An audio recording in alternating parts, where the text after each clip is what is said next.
তো বন্ধুরা তোমরা কি ভিডিওটা ভালো করে দেখো, তারপরে আমরা এর ফানি কমেন্ট করবো। আমার 2 ইঞ্চি জমিতে কে কে চাষ করতে চাও? সবাই কিন্তু নাঙল নিয়ে চলে আসো, সবাইকে চাষ করতে দেব, কেউ ধাক্কাধাক্কি করবে না কিন্তু। তো চলিए शुरू करते हैं। ওই জমিতে আর কোনো চাষ হবে না, কারণ ওই জমি এখন আর চাষের যোগ্য নেই। দাঁড়া, বর্ষাকাল আসতে দে। কেন দাদা ভালো চাষ করতে পারে না, ওই জন্য লিজে দেবে? তুমি রেডি থেকো, আমি লাঙল নিয়ে যাচ্ছি। আমার কাছে বড় নাঙল আছে, ভালো মাটি উঠবে। ঘোড়া পাঠিয়ে দেবো, ঘোড়ার নাগর চাষ করবে, ঘোড়ার ফসল অনেক বেশি হয়।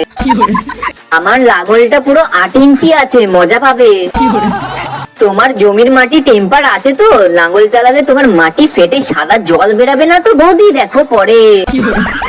জমিটা কতটা উর্বর সেটা তোর বাবা ভালো জানে, আর তোর জমিটা কতটা ফালে চষা যাবে সেটা দেখতে হবে। তাহলে বলিস, পাড়ার লোকেদের দিয়ে দেব।